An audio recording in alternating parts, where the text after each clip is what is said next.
todas y a todos. Gracias a ESMA de Asio por la invitación a participar de estas pequeñas cápsulas para la reflexión y el intercambio de ideas sobre el momento que nos atraviesa. Yo soy Xavier Cela Bertrán y básicamente de lo que vengo a hablar hoy es de salud mental, entendida desde un paradigma de la salud mental colectiva o desde una práctica, digamos, de la salud mental comunitaria. Yo durante los últimos años he trabajado en el campo de la educación y en el campo de la salud mental comunitaria con jóvenes especialmente, en diferentes recursos, y también he estado investigando sobre la salud, el sufrimiento mental y cómo este sufrimiento mental se da en chicos jóvenes psiquiatrizados o que han tenido algún tipo de experiencia en relación a la red psiquiátrica o la red de salud mental, y sobre todo cómo interfiere el género en estos procesos. En mi caso me centro en las masculinidades. Entonces mi idea de hoy es apuntar algunas ideas a las cuales le estamos dando vuelta cuando hablamos de salud mental en el contexto actual, en tres partes. Digamos, una parte que sería como algunos debates, cuestiones que venimos pensando previamente al COVID y a la pandemia. Después algunos elementos del confinamiento que aún es pronto para analizar, pero que es interesante poder pensar.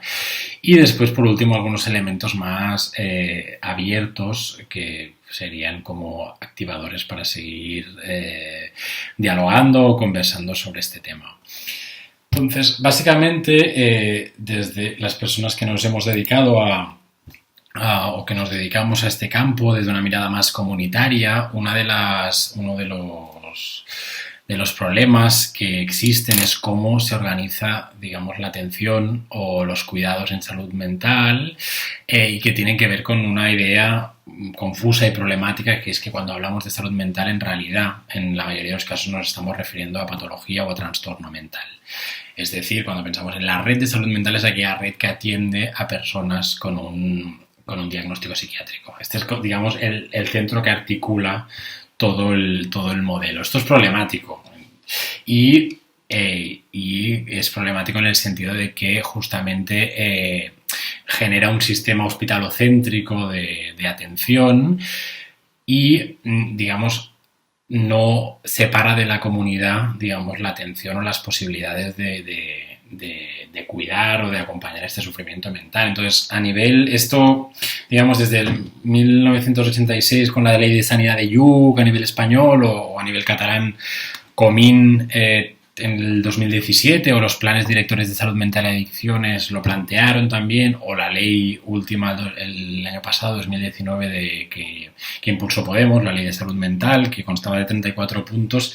Todas estas, digamos, propuestas legislativas o marcos, digamos, más legislativos planteaban una idea de sacar del hospital o sacar del ámbito médico exclusivamente la salud mental y colocarla en la comunidad. ¿Qué pasa? A nivel práctico, a nivel real, esto no ha sido así. Seguimos teniendo un sistema, una manera de pensar la salud mental, una manera de organizar la atención que se llama biopsicosocial, ¿no?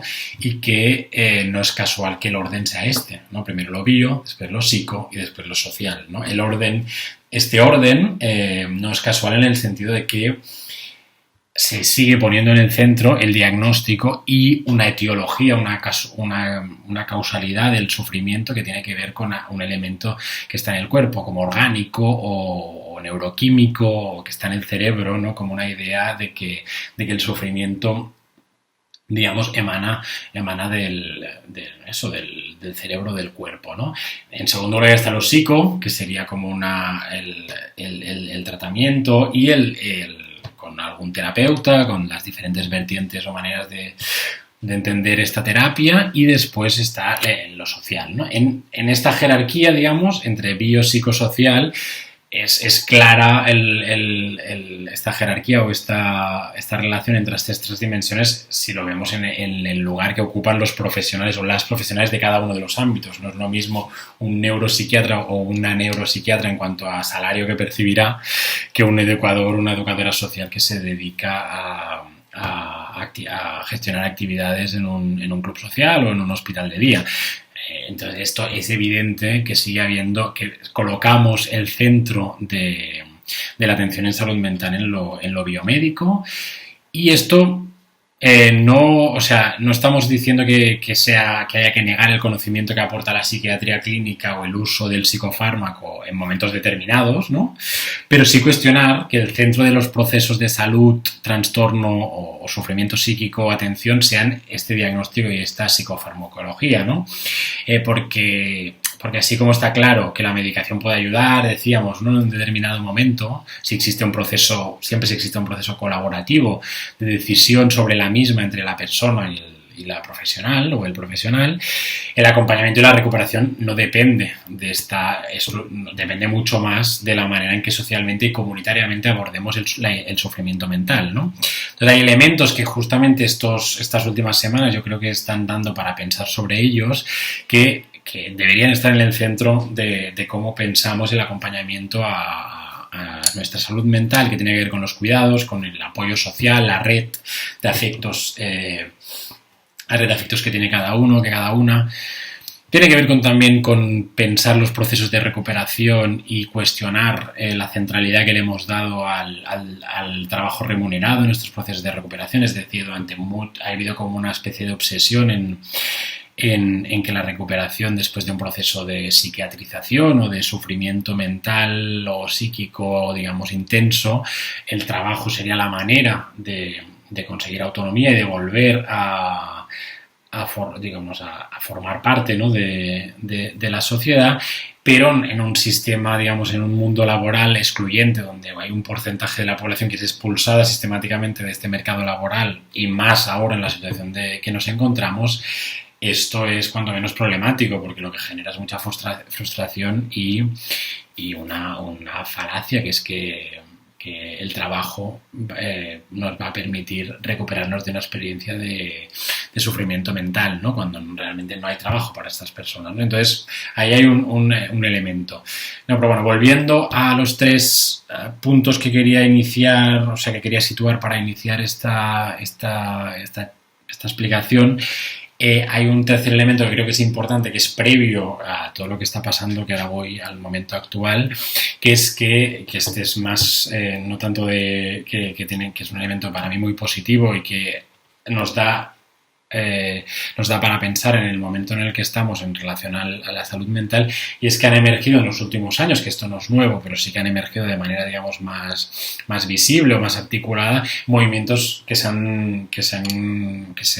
conocen como movimientos en primera persona. Es decir, si primero durante la antipsiquiatría hubo un cuestionamiento del sistema, digamos, manicomial a través de los psiquiatras, normalmente hombres blancos, ¿no? En su mayoría. Después las familias de personas con algún tipo de padecimiento mental ocuparon también espacio, pero en esta tercera, digamos, ola, que podríamos decir, ahí aparecen las personas, digamos, supervivientes a la psiquiatría, que se autodenominan supervivientes a la psiquiatría, o personas que han experimentado sufrimiento mental, digamos, excesivo o intenso, que se ha organizado a través en Cataluña pues está la Red Sin Gravedad, la Federació Veus, Nicosia, a nivel internacional está Hearing Voices, pero está la iniciativa de las manifestaciones del orgullo loco de los últimos años. Empiezan a emerger hay un cambio en cuanto al sujeto de enunciación, y esto es muy importante porque de alguna manera evidencia algo que se viene diciendo desde hace tiempo, que es que la experiencia y los saberes profanos o legos, ¿no? Son fundamentales en este proceso de atender, cuidar la salud mental, ¿no? Bien, esto no está negando, repetimos, el conocimiento, digamos, profesional sobre la salud mental, pero sí que está exigiendo un diálogo horizontal entre las dos dimensiones, ¿no? Entonces llegamos al momento del confinamiento con estos temas, digamos, que para mí son interesantes para pensar. Y se habla poco de salud mental, y cuando se habla de salud mental básicamente hay un mantra, o al menos yo es lo que he escuchado, que es que la situación actual, el confinamiento y la pandemia está afectando negativamente a la salud mental. Esto es en parte cierto. Hay la situación actual tiene efectos a nivel de ansiedad, de miedos, afecta el aislamiento, o sea, provoca más aislamiento, provoca una serie de cuestiones que evidentemente tienen un impacto sobre la salud mental, pero sobre todo lo que se ha evidenciado estas últimas semanas es que hay en función de tú cómo estabas a nivel de salud mental, y esto lo hemos visto todas y todos, en el momento del confinamiento te impactará de una manera u otra la situación. Y esto tiene que ver directamente con las desigualdades estructurales. No es lo mismo estar recibiendo violencia machista que no estarla recibiendo. No es lo mismo tener una vivienda grande o tener una vivienda pequeña con mucha gente. No es lo mismo tener unas relaciones u otras en el núcleo de convivencia. No es lo mismo tener una carga de cuidados u otra y que esta carga se haya modificado a partir del confinamiento. Y sobre todo, no es lo mismo la relación que tienes con el trabajo, no es lo mismo si te han despedido que si no. Todo esto. Y al final se está poniendo sobre la mesa también que es fundamental para la salud mental la red de cuidados y afectos que cada una tiene, ¿no? Ahí, para mí, estos son elementos fundamentales que determinarán esta idea de salud mental mucho más amplia o que va mucho más allá de lo estrictamente orgánico, de lo estrictamente biológica. Entonces, estos son elementos que vienen de antes, que algunos se intensifican o cambian a partir de la pandemia, pero algunos venían de antes. Después hay elementos específicos de la pandemia que puede ser por la muerte de alguien cercano, el no poder acompañar esta muerte, no poder hacer el duelo, digamos, con presencialidad y con cuerpo, ¿no? O situaciones de vulnerabilidad que se han visto muy intensificadas. Esto no lo estoy negando, aquí hay un impacto fuerte en la salud mental. También es interesante pensar, que igual esto se ha hablado menos, que hay personas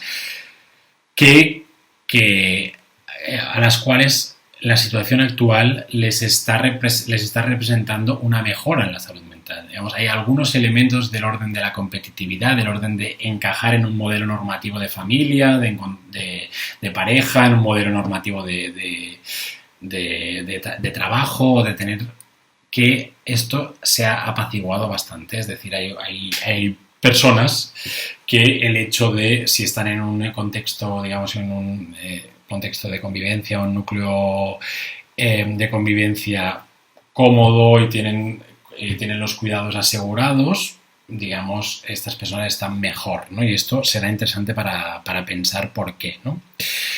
Después, otro elemento fundamental en este confinamiento ha sido el cuerpo, ¿no? Es decir, de golpe nos hemos empezado a relacionar sin cuerpo, a través de pantallas, y el cuerpo sabemos que en salud mental es un elemento fundamental, sabemos que es un campo de batalla y un recipiente donde colocamos o emergen muchos malestares, ¿no? Desde la ansiedad que se manifiesta en el pecho, hacerse un corte en un momento dado porque no se puede más, o la violencia que reciben los cuerpos por el hecho de no ser normativos, por la publicidad, los medios de comunicación. Es decir, el cuerpo es fundamental en cuanto a malestar, en cuanto a expresión de la aflicción, pero el cuerpo también es fundamental para estos afectos, ¿no? Es decir, el otro día leía a Rita Segato que decía que hemos intentado diferenciar distanciamiento social de distanciamiento físico, y ella decía, ¿no?, que realmente lo que en determinadas situaciones es muy difícil separar esto.